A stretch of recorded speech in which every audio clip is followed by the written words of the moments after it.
The notary's office was colder than I remembered, not just in temperature, but in the sterile certainty that hung between the polished wood panels and leather chairs. I had walked in with a sense of obligation, expecting nothing more than formalities and signatures. My uncle's passing had left a hollow ache in my chest, but I never imagined the weight of what he had left behind. When the notary finally looked at me, adjusting his glasses with a slow precision, I felt a strange tightening in my chest. "Your uncle has left you 4 apartments," he said, voice measured, as if this was the most ordinary thing in the world. 4 apartments. My mind froze. The world seemed to tilt on its axis, the walls of the office blurring around me. I had always known my uncle to be secretive, fiercely independent, and unexpectedly generous to those he truly cared about, but never to me, at least not in material ways. Yet here I was, the sole inheritor of his quiet empire. I returned home in a daze, the autumn sunlight failing to warm the heaviness settling over my shoulders. The apartment I shared with my family suddenly felt small, suffocating, as if it resented the news I carried. My mother's voice, warm and unsuspecting, called me to the kitchen. Her smile faltered the moment she saw my face. "Something wrong?" she asked. I told her, and then, piece by piece, the words spilled out to the rest of my family. At first, there were gasps, then smiles that didn't reach the eyes, and finally, a silence that was louder than any reaction. My cousins exchanged glances so sharp, I felt their jealousy cut through me. My father's jaw tightened.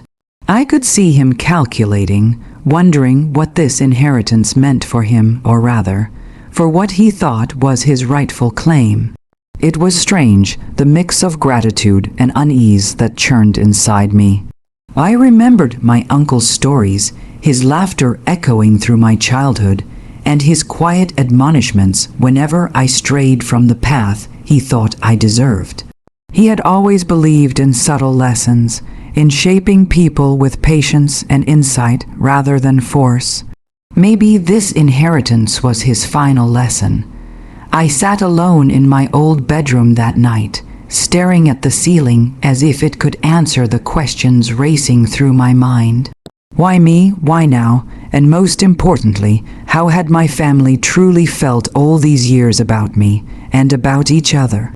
The weight of the 4 apartments felt heavier than any tangible possession. It was the weight of expectation, of envy, and perhaps of betrayal yet to come. And somewhere, deep down, I realized that this was only the beginning. The morning after I announced the inheritance, the house felt smaller than ever, as if the walls themselves were pressing in to witness the quiet storm brewing inside.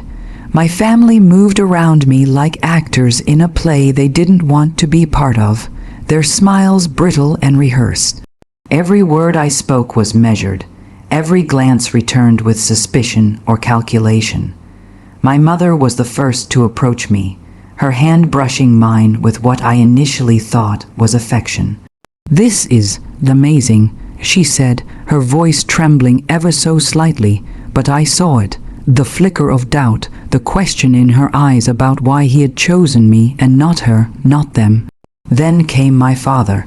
He lingered longer than necessary, pretending to be supportive, while his fingers tapped against the countertop like a metronome counting down my perceived misfortune. "Your uncle was always unpredictable," he said, forcing a grin that didn't reach his eyes. I wanted to shout, to tell him I saw through the act, but something inside me stayed quiet. My cousins, though, were more blatant. Their envy dripped from every word, every laugh that felt too loud, every compliment that was really a knife in disguise. "4 apartments, that's wow," one said, voice sugary, eyes narrowed. I nodded politely, feeling a cold shiver of understanding. They didn't love me, at least not the way I had thought. They had always competed for attention, for approval, and now they had a new battlefield, me. As the day stretched on, subtle sabotage began to reveal itself, comments disguised as advice, suggestions veiled in concern. every interaction a test of loyalty I hadn't realized I was part of. Even my closest cousin, the one I had shared secrets with since childhood, started to drift, her smiles now tinged with calculation. It hurt, but more than hurt, it awakened something I hadn't expected. A quiet, simmering resolve. Later, I wandered to my uncle's old study, the smell of his pipe tobacco still faint in the air, and remembered his quiet wisdom. He had always believed that people revealed themselves in moments of temptation, and apparently, he had left me more than apartments. He had left me insight into the true nature of my family. That night, I lay awake listening to the creaks of the old house, the quiet whisper of betrayal in every room. I realized that the inheritance wasn't just a gift. It was a mirror, reflecting the greed, jealousy, and fragile masks of those I had called my own. And as I drifted toward a restless sleep, a thought settled like ice in my chest. If they wanted a game, I could play, and I could play it better than any of them imagined. The days following the announcement of my inheritance became a careful dance of observation and patience. I watched my family as one might watch a storm gather on the horizon.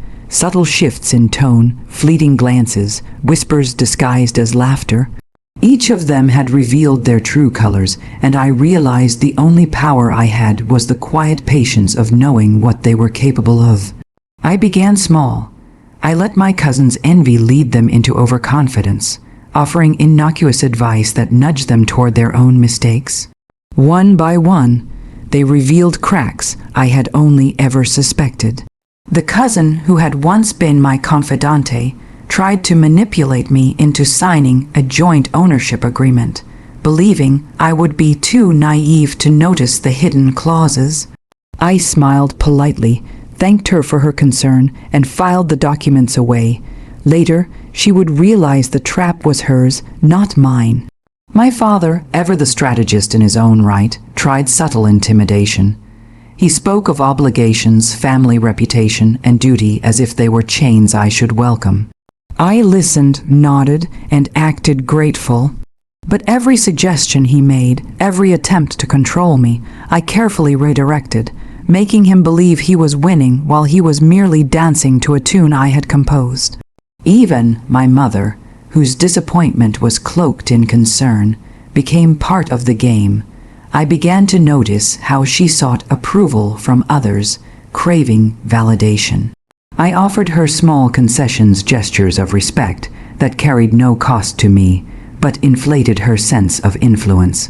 Slowly, she too learned that the more she tried to guide me, the further she wandered into my quiet control. Every evening, I returned to my uncle's study, tracing the lines of his letters and journals. His handwriting was a map of wisdom and foresight, teaching me the subtle art of influence and observation. I felt him guiding me still, reminding me that revenge did not need to be cruel to be effective. It needed only to be patient, precise, and inevitable. Months passed, and the tide slowly turned. My cousin's schemes collapsed under their own weight. My father's machinations faltered, and my mother finally seemed to understand that her authority could not bend me. And through it all, I changed. The innocence I had once taken for granted, the familial trust I had believed immutable, dissolved. What replaced it was something stronger, sharper, a quiet satisfaction tempered by the ache of betrayal. And yet, as I sat in the silence of my uncle's study, I understood that victory, no matter how sweet, carried its own sorrow. For in exposing the hearts of those I loved, I had also glimpsed my own capacity for cunning, and there was no turning back. The house was quieter now, the tension that had once hung in the air replaced by a tentative calm. My cousins avoided my gaze, their previous arrogance replaced with awkward civility. My father, though never admitting defeat, had retreated into himself, weighing every word and action before speaking. Even my mother, the one who had once tried to guide me subtly, now approached me with a mixture of respect and something I could only describe as reluctant admiration. The 4 apartments, once just legal documents in my possession, became symbols of more than wealth. They were evidence of foresight, patience, and the subtle art of understanding human nature. I walked through each of them alone, remembering the laughter and lessons my uncle had left behind. Each room seemed to whisper a quiet approval, a reminder that he had chosen wisely, that he had left me more than property, he had left me strength. Yet with every victory a weight lingered. Family gatherings were no longer filled with unguarded warmth or shared memories. Smiles were measured, conversations carefully orchestrated. I had won, yes, but at the cost of innocence, of trust, of the simple joy of being surrounded by those who once called me family. The realization pressed on me, heavy and unrelenting. I found myself often returning to my uncle's study, tracing the lines of his letters, touching the worn edges of books he had cherished. I spoke to him in silence, telling him about the small victories, the subtle triumphs, and the lessons I had learned not just about others, but about myself. I had learned that strength did not always roar. Sometimes it whispered, and in that whisper, the world shifted. There were moments late at night when I allowed myself to feel the ache of loneliness that accompanied the victories. The betrayals had changed the landscape of my family, and while I had emerged victorious, I had also emerged altered. I was no longer the trusting, naive soul I had once been. I was sharper, more aware, and infinitely more cautious. And yet, amid the bittersweet solitude, I felt a quiet gratitude. My uncle had given me more than apartments. He had given me clarity. I had learned who loved me without condition, who desired only advantage, and most importantly, who I had become in the crucible of betrayal. I closed the door of his study one last time, the echo of his wisdom lingering in the air. Outside, the world continued, indifferent and unknowing, but inside me, a quiet victory settled, a victory both sweet and sorrowful, a testament to patience, courage, and the intricate dance of love and betrayal.